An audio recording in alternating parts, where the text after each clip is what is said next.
Ora viva, boa tarde, seja bem-vindo a mais uma edição de Debate Internacional. Sábado sim, entramos em sua casa para lhe trazer mais um programa no qual nós analisamos tudo aquilo que acontece fora de portas e que de forma direta ou indireta acaba afetando também a nossa vida no solo pátrio. E desta vez, aliás, mais uma vez, contamos com três convidados dignos de respeito, a quem eu passo a saudar desde já. Saia, boa tarde, seja bem-vindo. Obrigado. Boa tarde, Jackson. Boa tarde, Coelho. Boa tarde, Mulungu. Boa tarde, nossos telespectadores, tanto os que se encontram aqui em Moçambique e outros que se encontram na diáspora. Muito obrigado. Por favor, boa tarde. Boa tarde, Jackson. Boa tarde, colegas do painel. Boa tarde, estimados internautas e telespectadores que nos acompanham lá. Esperamos fazer um bom contributo no dia de hoje. Obrigado. Muito obrigado. Por favor, Mulungu. Cordiais saudações a todos que nos acompanham a partir de casa. Estamos aqui para mais um debate internacional e desta feita iremos trazer aquilo que são as notícias quentes da arena internacional. Muito obrigado. Saudações feitas, é tempo sim de dar arranque ao nosso programa e vamos sim olhar para aquilo que é o nosso primeiro tema de hoje. Estados Unidos mantém a Ucrânia armada e com uma influência europeia. Isto deixa este conflito com a Rússia bem longe. Mas porquê desta continuidade? Mesmo a Europa e os próprios Estados Unidos, sem esquecer a Ucrânia, já estão a sofrer por conta destes conflitos que não cessam. Já são 6 meses, daqui a pouco vamos contar 7 que este conflito está a decorrer. Saia, eu vou começar contigo. Porquê que isto ainda continua? Bom, neste momento está-se a verificar um sacrifício propositado. Refiro-me ao que está a acontecer na Europa, porque os Estados europeus estão a passar por situações não muito agradáveis em matéria financeira, devido às sanções que, na verdade, eles decidiram impor à Rússia. E a Rússia, por sua vez, decidiu contra-atacar as sanções. E tanto a Rússia como outros estados do bloco europeu estão a passar mal. E neste momento, os Estados Unidos estão a fazer de tudo para potenciar a Ucrânia militarmente, que na verdade é uma estratégia que eles adotaram, porque não querem com que a Rússia saia vitorioso naquela guerra. É verdade que aquela guerra tomou uma outra dimensão, porque na verdade, no sentido da coisa, deixou de ser uma guerra entre Rússia e Ucrânia, é uma guerra entre Rússia e a NATO, porque neste caso, neste momento, verifica-se uma guerra por procuração, em que a Ucrânia está sendo usada por grandes potências para poder combater, neste caso, com a Rússia. Por favor, Mulungu, vou pular um bocadinho agora. Sim, eu olho isto na dimensão econômica, numa primeira fase, pois os Estados Unidos tinham um plano futurístico em relação ao gás e tendo esse comércio mantido entre Rússia e Alemanha através do Nord Stream 1 e com o surgimento já no ano transato do Nord Stream 2, os Estados Unidos viu as suas ambições de exportação de gás muito ameaçados. Então, neste contexto, os Estados Unidos criou um cenário fértil para a existência de um conflito armado, no qual um processo diplomático seria mais desgastante em relação a uma via armada. Então, nesta senda, a Rússia foi arrastada para uma guerra e esta guerra será alimentada por Estados Unidos até que aquelas suas influências todas naquela zona sejam bem legitimadas ou sejam bem firmadas naquela zona. Então, esta é a dimensão econômica da coisa. Então, a nível político, esta é uma forma de garantir a segurança do próprio Estados Unidos da América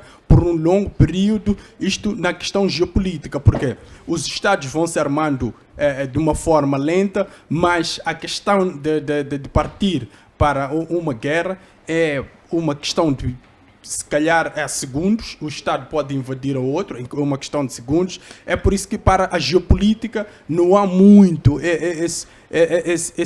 essa abertura de questões diplomáticas, porque questões de segurança estão no topo da agenda dos Estados. Então, os Estados Unidos, percebendo que a nível terrestre não tem como sofrer uma invasão ou sofrer um ataque direto, o que resta aos outros Estados, aos seus inimigos diretos, é via marítima. Então, os Estados Unidos, neste momento, têm que controlar todos os mares a nível internacional para que se mantenha seguro. Então, a Ucrânia foi usada como um instrumento para garantir que a Rússia entrasse num conflito e a sua imagem a nível internacional fosse diabolizada. É por isso que os Estados Unidos vai continuando a armar a Ucrânia até o nível que ela perceba que a satisfação dos seus interesses está lá bem feita. Muito bem. José, por favor. Pronto, muito obrigado. Eu vejo isto da seguinte maneira. Ponto geopolítico, mas recuo um pouco antes por causa, e falo daquilo que foi a retirada das forças norte-americanas, das tropas do Afeganistão, uma retirada muito desastrosa e que tendo um presidente com uma idade e já com sinais de saúde débil, o Partido Democrata e o Biden precisam demonstrar, portanto, um sinal de força. Não podem ter, portanto, mais um desastre geopolítico a nível mundial e que agora, com as intercalares, podem lhes roubar aquilo que é um pouco de prestígio. É por isso que há pouco tempo vimos numa tentativa de tentar ganhar prestígio, foi publicitada aquela que foi o abate que foi feito ao Ayman al-Zawahiri. E outra coisa que me faz pensar agora no ponto geopolítico é que nós tínhamos uma Europa no ano passado que, quando houve a reunião do G7 e os Estados Unidos da América disseram que queriam colocar a China como o inimigo do Ocidente, neste caso, como uma ameaça. O Macron, lembro naquela altura, e a chanceler alemã, Angela Merkel, que são os líderes do bloco europeu, vieram dizer que não, que eles defendiam uma inclusão com a China, ou seja, uma integração ainda maior que a China e que se resolveria isso por contas comerciais. E a Europa falava, até o Macron era campeão dessa ideia, daquilo que é uma autonomia estratégica.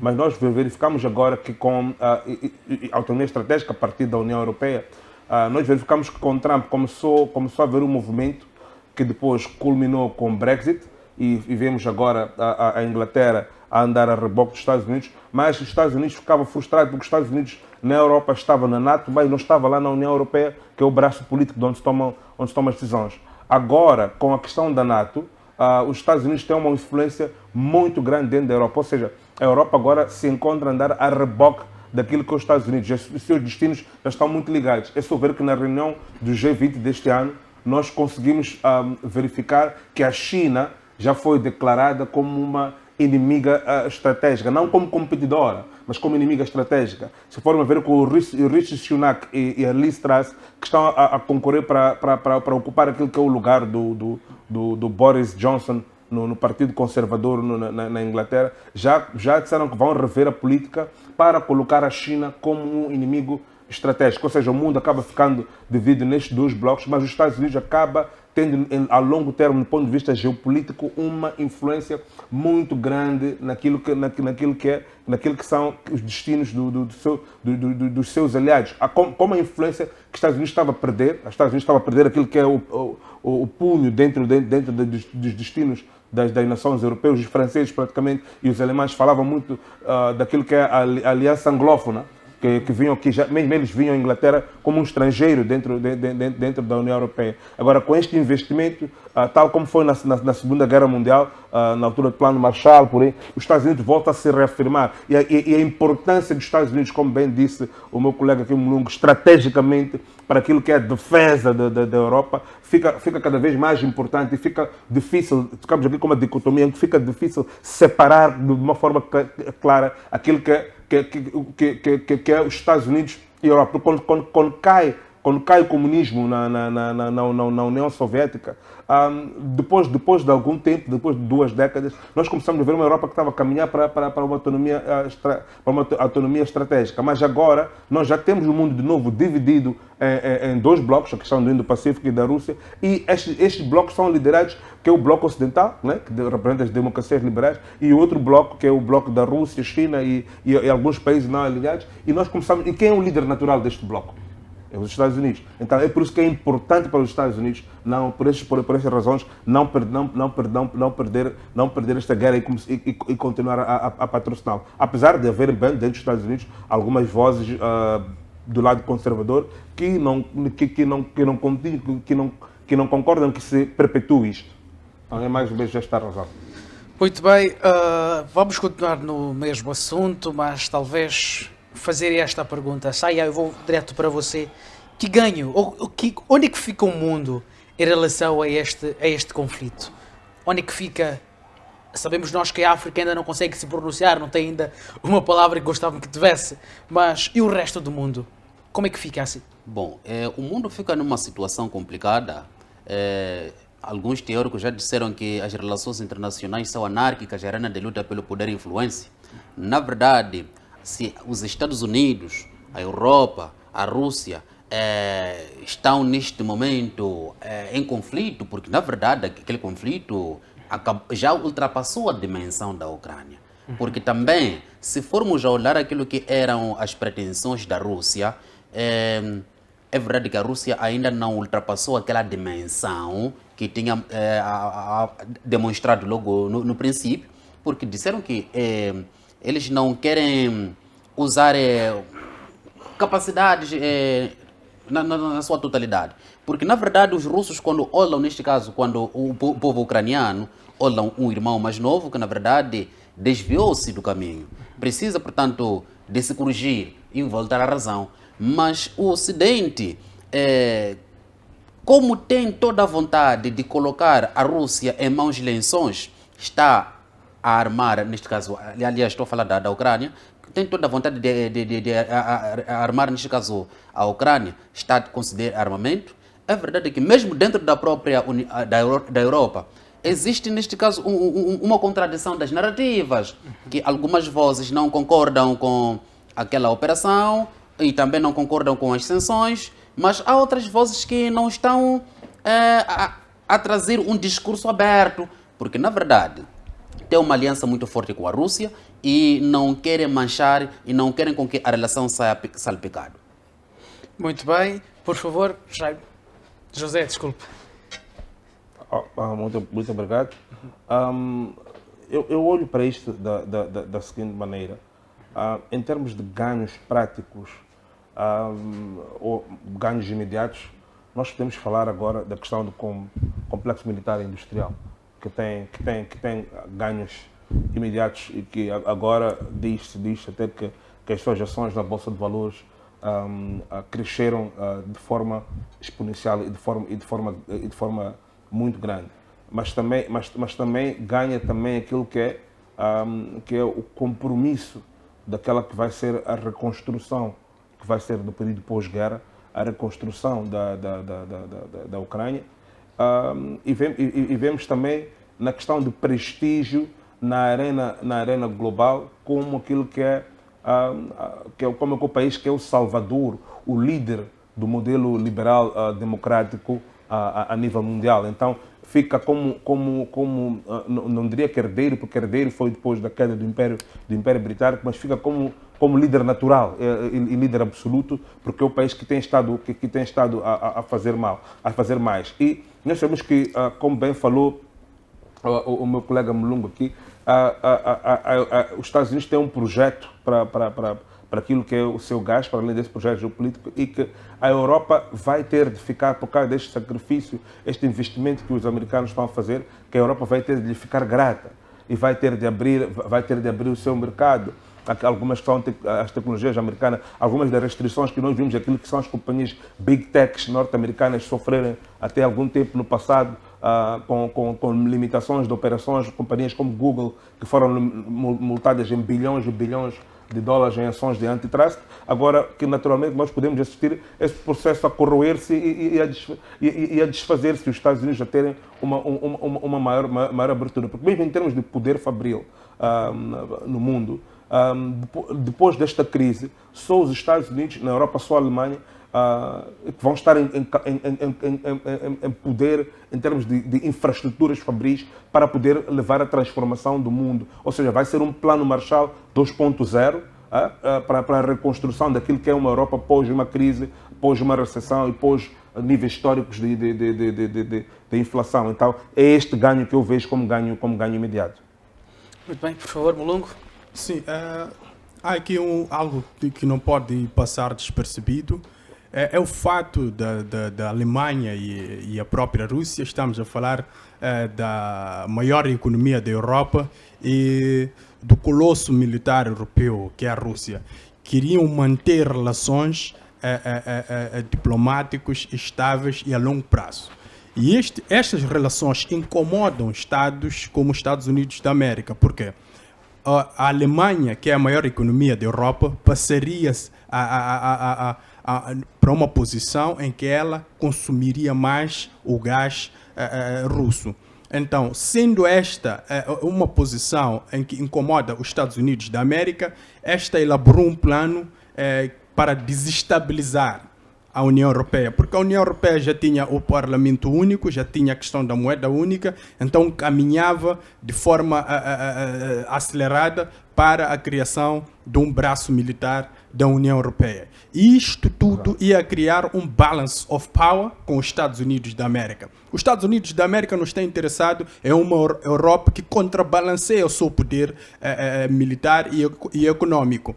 E o que vínhamos assistindo é que a Europa já conseguia sancionar ou embargar alguns produtos norte-americanos, não conseguiam entrar na Europa porque a Europa já conseguia se impor em termos comerciais. E estes assuntos todos foram coletados pela inteligência norte-americana e foram processados e deu-se a devida resposta. A devida resposta partiu de um lugar inocente, que é a Ucrânia. Com esta invasão da Rússia, assistiu-se uma corrosão ali dentro da própria União Europeia. A União Europeia ficou dividida. Hoje em dia, temos o primeiro-ministro da Lituânia a acusar de forma direta a culpa disto tudo a França e a Alemanha. Ou seja, ela diz que o processo negocial que a França e a Alemanha levaram a cabo com a Rússia no seu processo comercial é que tem trago este problema todo para aquela zona europeia. Então, há uma discórdia, não há um entendimento, porque os Estados já começaram a perceber o posicionamento de cada líder perante a um problema que devia ser comum. Mas os Estados Unidos vai levando essa imagem de chefe, essa imagem de um líder que vai conduzindo todos os Estados numa voz única para aquilo que é a continuação de uma introdução de armamento na zona da Ucrânia. Então, é neste processo que os Estados Unidos vêm ganhando em torno da sua política externa.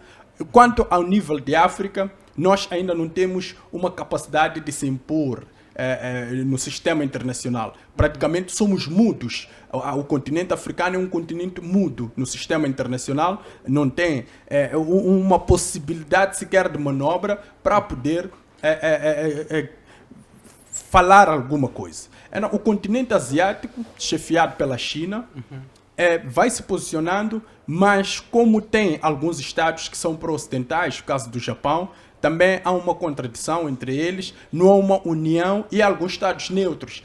E se calhar esses neutros são a maioria no continente asiático. Então a China é o único estado que aparece com voz a nível do estado, a nível do continente asiático, a posicionar-se perante o conflito na Ucrânia. Mas também depois temos a Austrália. Esses estados, como a Austrália, são aliados naturais dos Estados Unidos, tanto que a mesma Austrália tem um braço militar que foi criado para exatamente conter a expansão chinesa na zona do Mar do Sul da China. Eu queria dizer... Vou começar deste lado, por favor. Há um dado muito importante. Se formos a observar a história das relações internacionais, e também, se formos a olhar, neste caso, alguns teóricos, vou cingir-me apenas no Johan Galtung, que é tido como proponente do estudo da paz. Ele, para além da paz positiva e paz negativa, entende também que a paz é resultado de uma guerra anterior. A paz é intervalo entre duas guerras. O que significa que, hoje em dia, a Europa está naquela situação, concretamente a Ucrânia, amanhã pode ser a África, no dia seguinte pode ser os Estados América. Sim. Então, eu penso que há uma necessidade dos Estados fazer uma introspecção, porque neste momento o que está-se a verificar, muitos Estados estão a potenciar-se militarmente. E aqueles armamentos um dia quererão usar. Então, isto vai mesmo naquela onda do pensamento de Galtung. Muito bem. José já tinha interrompido, agora pode, por favor. Eu só queria trazer um pequeno ponto que pode servir para os nossos internautas e os nossos telespectadores lá em casa, seguindo na linha daquilo que estava aqui a dizer o Mulungo, que é a questão dos blocos que teve aqui a dizer dos continentes, que existe uma tendência que dentro do quintal dos Estados Unidos, que é a América Latina, que está completamente a ir para uma direção contrária daquela que é a direção que os Estados Unidos gostavam de ver. Hoje temos cada vez mais governos de lado de tendência socialista e de esquerda na América Latina, um pouco por toda parte, e que tem uma potência para se aliar claramente até nesta guerra à China, e tem uma potência para se aliar àquilo que são as intenções da Rússia. Até Bolsonaro, que de certa forma era o homem mais leal a Trump na América Latina, que também está, de certa forma, abertamente a dizer que não vai implementar nenhuma sanção russa e que não só, além disso, que vai comprar produtos sancionados de forma aberta, porque o Brasil vai fazer aquilo que é o melhor para o Brasil. Ou seja, um Bolsonaro que no princípio esteve no BRICS só por estar lá, mas que não se interessava, mas que agora é um membro ativo do BRICS e defensor daquilo que são as coisas. Então, os Estados Unidos vai ter, eu sei que é uma nação que tem grandes estudiosos geopolíticos e um braço de inteligência muito grande.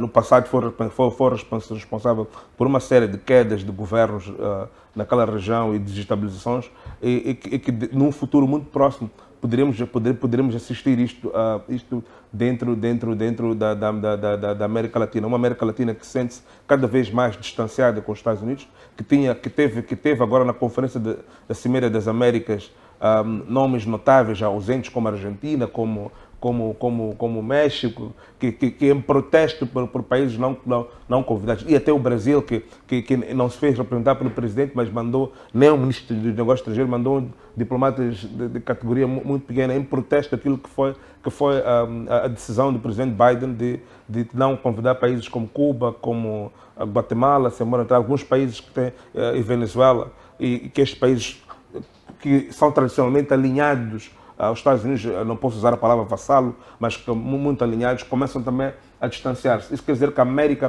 de certa forma, tirou os seus olhos daquilo que é o seu quintal histórico, segundo a doutrina de Monroe, e colocou-os mais na Europa, porque vê aquele heartland da Europa como um sítio muito importante neste momento, mas que tem de se cuidar, porque pode estar a escorregar aqui do lado do quintal em casa.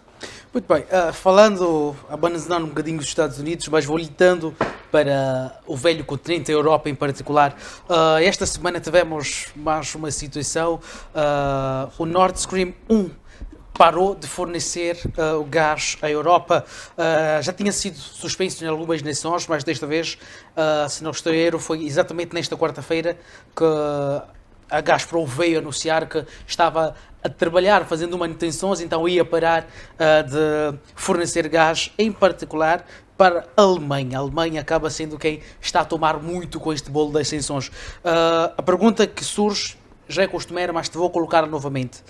A Europa não se impõe diante deste cenário que sanciona a Rússia, mas na verdade quem mais sofre é a própria Europa. Que posição a Europa deve tomar neste momento dentro deste cenário onde está cada vez mais isolado? Estão no verão agora, estão a sofrer, mas o inverno está a chegar e vai-se precisar muito do gás russo. Vamos começar com Saia mais uma vez.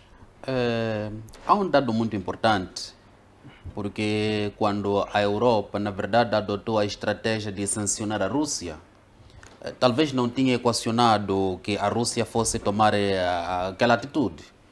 Porque eles tinham celebrado um acordo que visava que a Europa tinha que comprar o gás russo usando o euro, o dólar. Mas a Rússia, quando apercebeu-se de que estava sendo sancionado, adotou, neste caso, contra-sanções. E passou a dizer que não. A Europa, ou os países que tinham acordo com a Rússia, tinham que passar a comprar, neste caso, o gás, o petróleo russo, usando, neste caso, o rublo. Sim. É verdade que dentro da Europa encontramos uma grande divisão, porque alguns, ou mesmo dentro do bloco, alguns diziam que não iriam comprar, neste caso, o gás e o petróleo russo. Alguns disseram que não, nós vamos continuar a comprar o gás e o petróleo russo, porque vocês, como bloco, não estão aqui a trazer, neste caso, uma proposta para podermos responder àquilo que são os anseios dos nossos países. Agora, esses estados que, na verdade, tiveram que continuar ou mantiveram, neste caso, o discurso de que eles não iriam comprar o petróleo e o gás usando, neste caso, o rublo, estão, neste momento, a sofrer as consequências. É verdade que alguns líderes podem não estar a sentir, mas a população está a sentir, e isso pode trazer consequências não muito agradáveis nos próximos dias para esses estados. Muito obrigado. Molungo? Sim, é muito interessante que a Rússia vai usando o gás também como instrumento de imposição neste conflito todo. Mas o mais interessante ainda é a Europa despertar neste momento. Há meses atrás, o euro era a segunda maior moeda a nível mundial. Mas hoje em dia, o euro está quase ao mesmo nível do A diferença é dólar. de 1 a 2 meticais. Exato, com uma diferença ínfima em relação ao dólar. Então, esta é uma estratégia que vai sendo implementada de uma forma silenciosa, com o cinismo e tal, pelos norte-americanos. É o triunfalismo americano no seio da Europa. Aos poucos, vai se fazendo sentir. Mas a própria Alemanha, como sendo a maior economia da Europa, isto incomoda os Estados Unidos. Então, é direto a questão sentida pelas sanções, esta informação dada pela Gazprom, que irá cortar até sábado, dia 3 de setembro, o fornecimento de gás à Europa, é uma forma também de trazer os líderes europeus interessados pelo bem-estar social para a mesa das negociações e criar um padrão novo de fornecimento de gás e também fortalecer as relações que a pouco estão sendo corroídos pela política externa norte-americana. Então, esta é uma oportunidade que a Rússia tem, vai usando este recurso que é muito valioso para a Europa. Eu recordo que há 3 semanas eu vi um vídeo russo no qual fazia-se publicidade da Rússia e no fim do vídeo vinha lá "The winter is coming". Então, o verão está a vir. Era um aviso direto para a própria Europa, que o inverno está a caminho. E com a chegada do inverno, a Europa precisará do gás para se aquecer e para sobreviver esta temporada gelada. Então, eu acho que a própria Europa, e muito em particular a Alemanha, devia despertar neste momento e criar umas relações bilaterais fora daquelas sanções todas estabelecidas com a Rússia por meio do Ocidente, criava umas relações bilaterais formidáveis e que lhe possam ajudar a ultrapassar essas questões e também a dar uma continuidade àquilo que são as suas ambições de desenvolvimento. Isso é muito importante para um Estado como UNO, não como grupo, mas se continuar a tomar decisões a nível de grupo, vai perder a nível individual. É neste momento que os Estados são egoístas no sistema internacional, como aludem teóricos como Hans Morgenthau, que deve ser estabelecido as relações no sistema internacional. Bem, muito obrigado. José, eu vou na mesma senda, mas quero lhe atirar um nome. Ursula von der Leyen, dentro deste cenário todo. Pronto. A Ursula von der Leyen, sendo que ela é alemã e já tinha ocupado na Alemanha o cargo de ministra da Defesa, onde depois saiu para ir para a parlamentar europeia e depois presidente da Comissão Europeia, acabou sendo feita da figura de, a palavra certa a usarmos, a figura de paspalho neste cenário todo, porque a senhora Ursula, vezes sem conta, apareceu a pôr a carroça à frente dos bois, porque estava muito mais sincronizada com as elites do Global Reset e com as elites em Washington DC e Inglaterra, que são países autossuficientes em termos de energia, mas que não chegou a consultar os seus ministros de energia a nível dos países membros da União Europeia e nem os seus economistas para lhe explicar em termos de desdobramento de números o que aquilo haveria de significar. É por isso que tivemos a Bulgária e a Hungria de seguida a ir assinar acordos, recordes históricos com a Rússia para que recebessem mais gás e também tivemos a Espanha e um outro grupo de países, até países grandes da Europa como a França, a não endorçarem aquele pedido de redução de gás. E tivemos a Ursula von der Leyen a ficar com países, do ponto de vista econômico, na Europa insignificantes, como os países do Báltico, que sinceramente têm, em termos de população, menos população que a cidade de Berlim, por exemplo, ou que a cidade de Paris, e que é muito fácil para eles virem aqui de forma moral a tentarem dar lição a grandes economias que na verdade, bancam tudo aquilo que é o sistema europeu. Agora, indo à primeira pergunta, o que a Rússia está a fazer aqui? Houve a questão da primeira turbina, que não tinha, depois veio-se a segunda turbina, mas o que a Rússia está a fazer aqui é... os americanos quiseram pôr a Rússia para uma guerra muito longa. E a Rússia percebeu que quem paga aquele sistema todo de tarifários, de subsídios que permitem a Europa ter boa vida, agora que a Grã-Bretanha já não está, é a França e a Alemanha, mas maioritariamente a Alemanha. Então, se a economia da Alemanha fica, de certa forma, afetada, do ponto de vista que a Alemanha não consegue funcionar como o hub europeu que ela é, porque quando se tira o gás russo, o que a Alemanha perde? A Alemanha perde, primeiro, a competitividade dos seus produtos. A Alemanha perde aquilo que é a sua capacidade de output financeiro. A Alemanha começa a ir, como bem disse aqui o meu colega, para uma bancarrota e já não é capaz de financiar o sistema europeu, que já começa a ser um grande encargo. Mas olha que, atenção, olha que a Rússia não está a fazer isso só com a Alemanha. A França, que também agora está com custos de energia a subirem para os preços históricos, que a França gabava-se de ter energia nuclear, por isso que a Rússia não foi sancionada do ponto de vista nuclear, mas nós estamos a saber que 95% do urânio enriquecido que se usa na França vem da Rússia. Só a Rússia no mundo tem a capacidade de uma indústria para processar.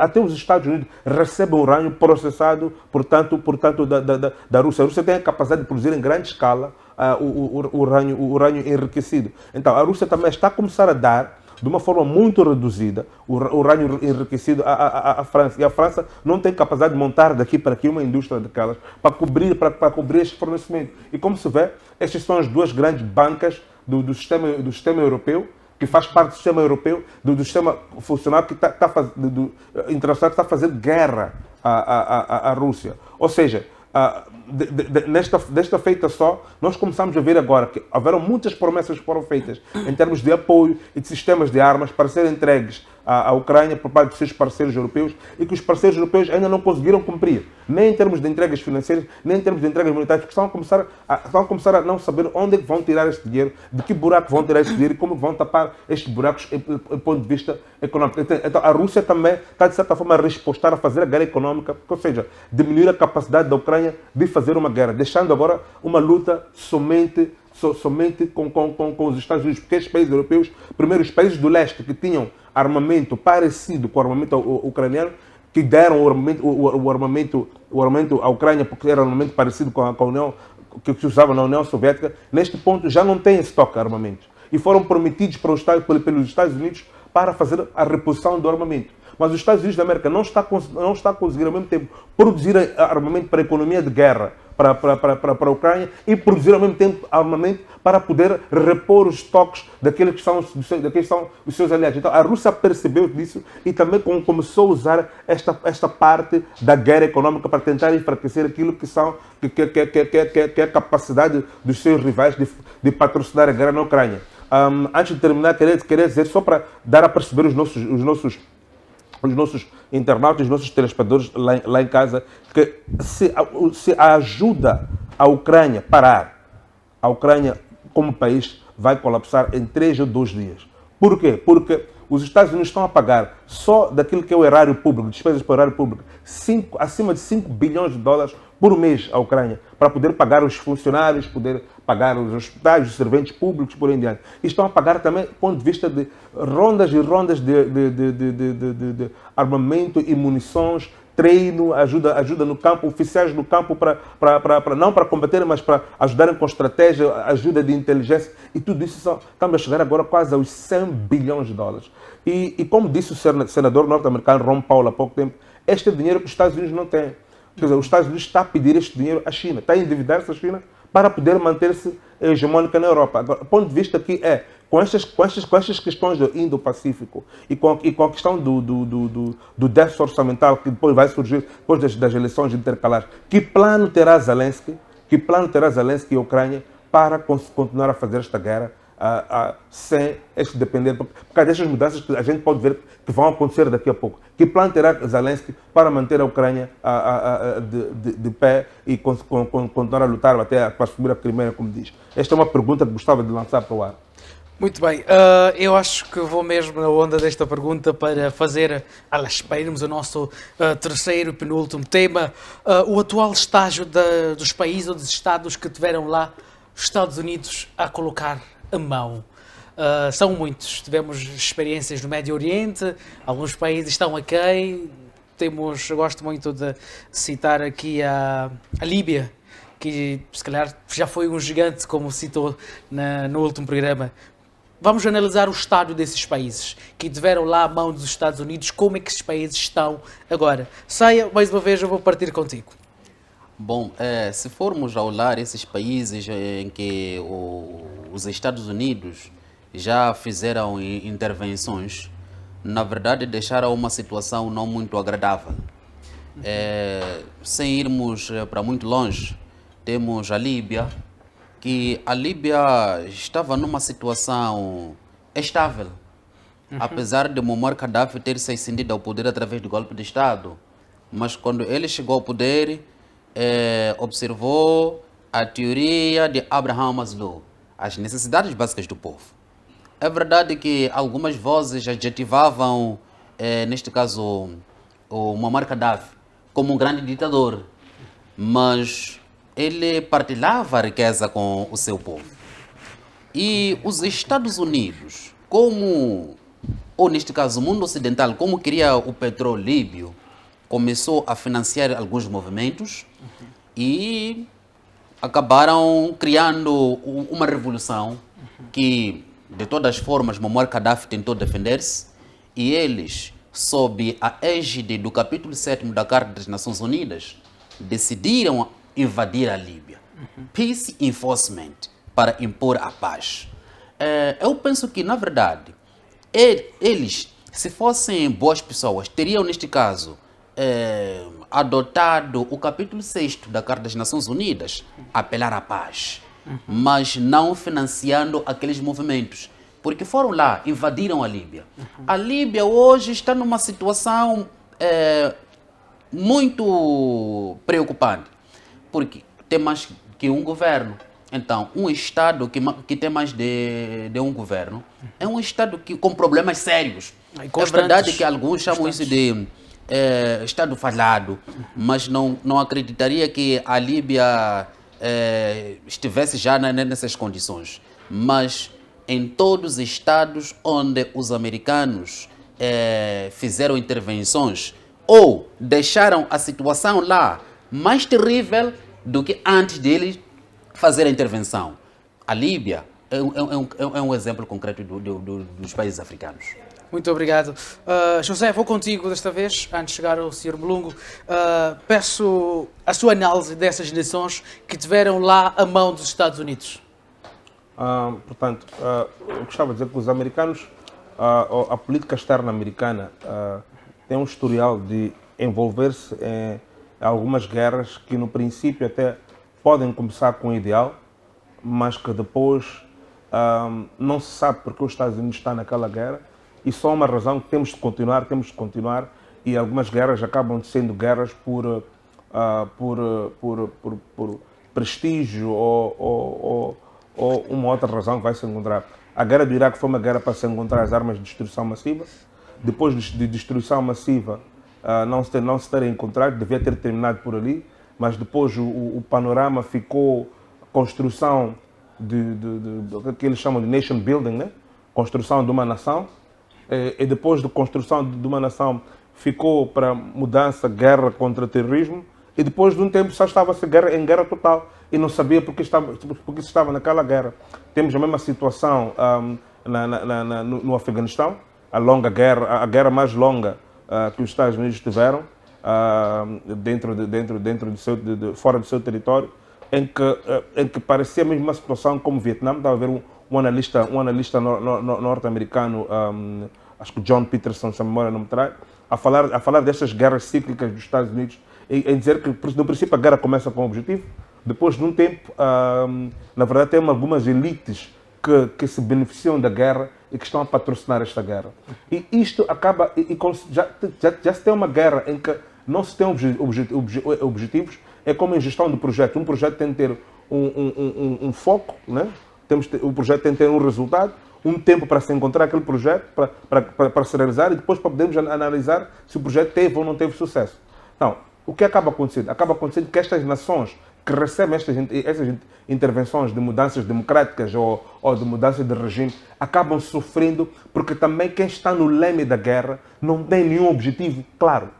E isto abre porta para que as nações sejam pilhadas e que não haja um plano de retirada estratégica que diz que, ao sairmos, vamos deixar esta nação de forma funcional, vamos deixar esta nação com um governo estável, vamos deixar esta nação com uma pacificação. Então, os Estados Unidos têm a tendência de tentar impor, muitas das vezes nas suas guerras, uma tentativa de construção de nação, e nós sabemos aqui em geopolítica que a construção das nações leva tempo.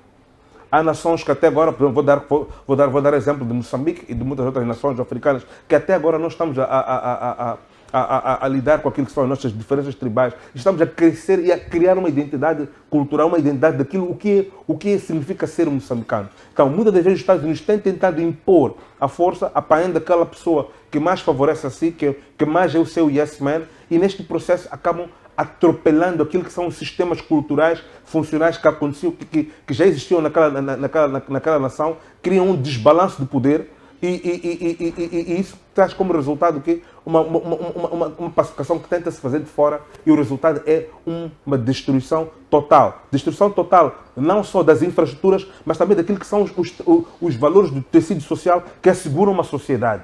E quando esses valores que asseguram uma sociedade, eles são retirados, é muito difícil evitar o caos. É por isso mesmo que estas nações agora vivem num caos. Nós vemos no Afeganistão que depois de sair,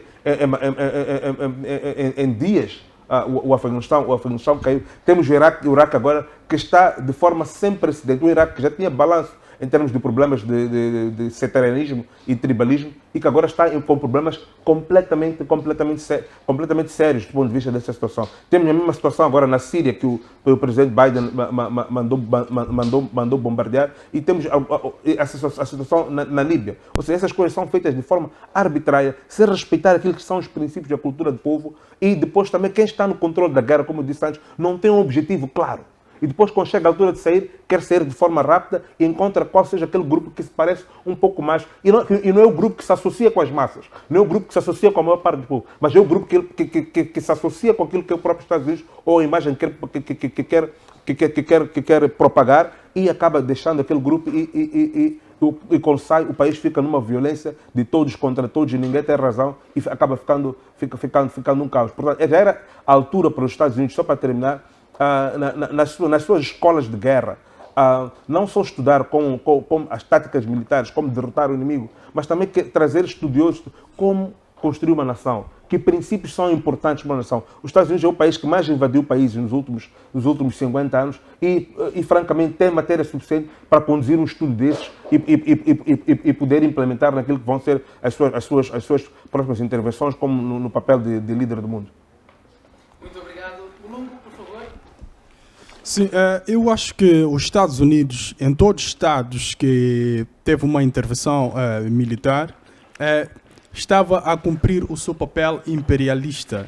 Os Estados Unidos estava exatamente a disseminar aquilo que era o seu ideal para com o mundo. Estava a tentar criar uma configuração na qual a configuração obedecesse os comandos norte-americanos. E arrisco-me a dizer que os Estados Unidos conseguiu, 80% a nível mundial, se calhar está nestes comandos. Por quê? A questão da introdução democrática em alguns estados que sofreram este processo de democratização por meio militar e outros por meio pacífico e alguns também através de golpes de Estado. Esses estados, de 5 em 5 anos, têm que renovar o poder e essa renovação é aí onde os Estados Unidos entra com seu papel influenciador, pois o próximo líder deve ter assim, uma relação formidável com Washington, deve ter uma forma de ser robotizado, desta forma de ser controlado pelos Estados Unidos da América, para que a sua governação durante aqueles 5 anos corra devidamente. Mas também temos que aplaudir os Estados Unidos na questão das Coreias. A Coreia do Sul, que ficou exatamente nas mãos norte-americanas, sobre a influência norte-americana, está com um nível de desenvolvimento muito alto em relação à Coreia do Norte. A Coreia do Norte, ela, por uma questão de sobrevivência, foi apostando muito mais em questões militares. O mesmo aconteceu na divisão da Alemanha. Quando tínhamos a divisão da Alemanha, a outra Alemanha democrática era mais desenvolvida em relação à Alemanha comunista. Ou seja, os Estados Unidos foi vendendo de uma forma bem legítima a questão da democracia, através de fornecimento de canais para a obtenção de fundos para desenvolvimento de Estados. E isso todos os Estados precisam. Todos os Estados precisam de um financiamento para o seu desenvolvimento, para o bem-estar social e para a continuação dos seus planos que os levem aos níveis de não ficar vulneráveis ou expostos a algumas situações de dominação por parte dos outros predadores a nível internacional. Então, estados como a Coreia do Norte, estados como a Alemanha, estados como o Japão, que abraçaram a democracia, porque esta questão democrática está plasmada em Immanuel Kant, quando ele diz que as democracias não querem entre si. Então foi mais estes acadêmicos que foram usados pelos Estados Unidos da América para disseminar essa informação, para espalhar a nível mundial que a ideia democrática é uma ideia que compra-se, é uma ideia muito boa por ser adotada, que possa possibilitar um desenvolvimento muito plausível a nível do sistema internacional. Mas também não vamos esquecer estados que com a intervenção norte-americana ficaram de rastros, o caso da Líbia e o caso do próprio Iraque, que por uma questão de percepção da elite política norte-americana, sofreram uma intervenção militar e foram deixados de rastros. Então é mais ou menos nessa ideia imperialista, por não ter lá, se calhar, um governo aliado ao governo de Washington, ou às elites de Washington, sofreram essa invasão. Mas o objetivo dessa invasão é colocar lá um governo que possibilite estes comandos ocidentais no âmbito da sua governação. Muito bem, o tempo é quase sempre o nosso maior adversário no programa, mas em forma de fecho eu gostava que a gente falasse um bocadinho vida deste homem que infelizmente já não está entre nós, o último presidente da URSS, falamos sim do Gorbachev. Desta vez vou fazer diferente, vou começar mesmo contigo, Mulungu. Em forma de despedida, faça uma análise deste homem, por favor. Bem, Mikhail Gorbachev foi o último presidente da União das Repúblicas Soviéticas Socialistas. Para o Ocidente, ele é visto como um herói, sim, aquele que terminou com a Guerra Fria, aquele que conseguiu com que os Estados do leste da Europa tornassem independentes, mas também a própria Rússia olha para o Mikhail Gorbachev como um traidor, aquele indivíduo que não conseguiu manter a União Soviética a um nível aceitável para aquilo que são as relações internacionais. Por quê? Porque a maior tragédia do século XX para a Rússia foi o colapso da União das Repúblicas Soviéticas Socialistas. Então é vista como traidor o Mikhail Gorbachev neste sentido. Mas também o Mikhail Gorbachev, por uma forma de reconhecimento ocidental, ganhou o Prêmio Nobel da Paz em 1991. Esse processo todo do término da Guerra Fria tem uma outra Guerra Fria que a União das Repúblicas Soviéticas Socialistas tinha naquele tempo, que era com a China, porque a China não reconhecia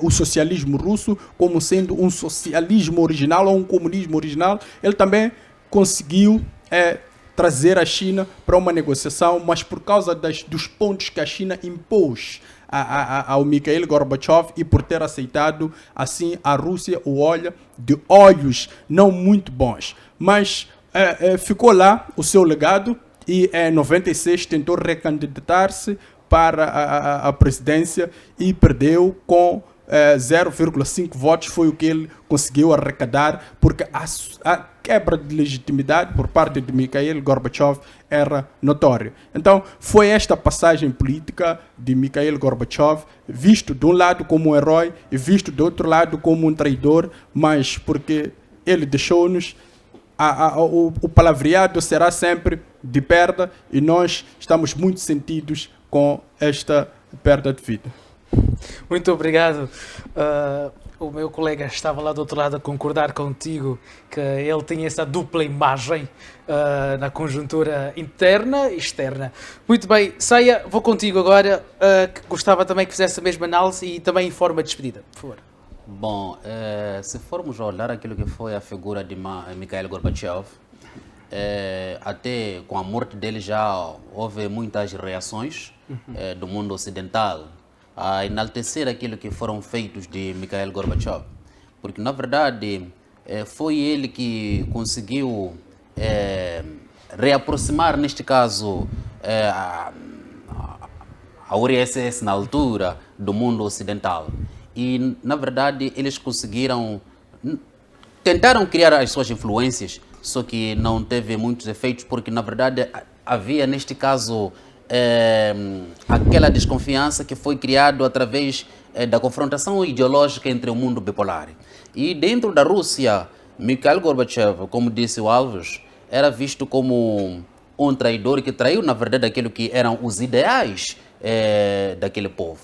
E neste momento, o Vladimir Putin já veio a manifestar solidariedade à família de Mikhail Gorbachev. Bom, tinha que o fazer como líder e não poderia deixar isso de qualquer forma, porque apesar de tudo aquilo que aconteceu, o Mikhail Gorbachev foi líder do Estado.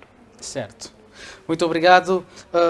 José, a tua vez, peço a mesma análise e em forma de fixe. Eu vejo o Gorbachev como uma figura incontornável no século passado, mas também como uma figura trágica para o seu povo. Porque o Gorbachev ele foi como para as cortes ocidentais, foi como um infiltrado agente do Ocidente, posso dizer, na União Soviética. Porque, e de certo ponto os russos detestam ele porque ele apareceu como um bobo da corte. O Gorbachev ia sendo aliciado com prêmios, isto e mais alguma coisa, Nobel da Paz. E o Gorbachev cedeu tudo aquilo que é a União Europeia, tudo aquilo que são os países do leste europeu, não tentou criar na sua política de perestroika e glasnost, não tentou ter uma pequena pausa, quis de forma brusca implementar aquilo que eram modelos ocidentais sem ter garantias, ou portanto, como a China, quando se prontificou a ficar a fábrica do mundo, que teve garantias e que tomou as medidas certas para fazer isso. E de certa forma, Gorbachev deixou aquilo que eram os conselhos daquilo que eram os seus agentes de segurança para, de certa forma, agir para os interesses dos sonhos que ele tinha, que eram pacifistas e que, de certa forma, acabaram sendo traidores para a Rússia. Esta guerra da Ucrânia que estamos a sofrer hoje, de certa forma, é culpa do Mikhail Gorbachev. Porque o Mikhail Gorbachev, quando se tem o acordo para aquilo que é a reunificação da Alemanha, o Mikhail Gorbachev confiou numa promessa feita naquela altura pelos Estados Unidos por Reagan, sem que nesse caso o papel que ele levava para assinar fosse assinado. E por conta disto a NATO começou a expandir até chegarmos onde estamos. Então, este homem, é aquela coisa que costuma-se dizer, um provérbio em inglês, eles dizem que the road to hell is paved with good intentions, ou seja, o caminho para o inferno é pavimentado com boas intenções. Foi a mesma coisa que aconteceu com Mikhail Gorbachev em termos da sua vida e daquilo que é o seu legado para aquilo que é o seu povo, que é a Rússia. Mas também tem de falar como uma figura incontornável, como disse no princípio, ele foi, por acaso, um dos principais proponentes daquilo que é o desarmamento nuclear. Os Estados Unidos, naquela altura, tinha por aí cerca de 70 e tal mil ogivas nucleares. Hoje em dia tem até menos que a Rússia, está com 17 mil ogivas nucleares. Claro, não conseguiu convencer ao seu povo, mas teria sido mais um desastre causado por Mikhail Gorbachev, porque ele foi dizer que ele advocava que completamente se eliminassem todas as armas nucleares, o que de certo ponto de vista daria aos Estados Unidos uma grande vantagem, porque em termos de guerra convencional, os Estados Unidos é a maior força que existe no mundo, então não haveria este deterrente que é a forma. Então ele foi um visionário, um pacifista que sonhou muito naquilo que era o caso, mas que os sonhos que ele tinha não eram compatíveis com aquilo que era a realidade dos jogadores neste jogo de xadrez, de geopolítica com quem estava a jogar e acabou saindo mal. Mas incontornável, como eu disse, para terminar, por conta daquilo que é o começo dos tratados nucleares, das Nações Unidas, a Agência Internacional Atômica para o controle e inspeção daquilo que são as armas nucleares, os arsenais e o controle mútuo entre eles e os Estados Unidos, para que se desacelerasse a corrida aos armamentos e iniciasse esse processo que tivemos de 30 anos de uma paz por antes. Mas como disse o meu colega antes, a paz é o intervalo entre duas guerras e algumas das suas ações estão a levar agora a esta guerra que estamos a ver aqui. Portanto, é essa forma de resumir o Mikhail Gorbachev. Certo. Muito obrigado, senhores. Foi uma honra tê-los todos aqui. É também desta forma que colocamos o ponto final a mais uma edição do Debate Internacional. Foi uma honra estar com vocês. Pedimos com promessas de voltar já próximo sábado, à mesma hora. Boa tarde.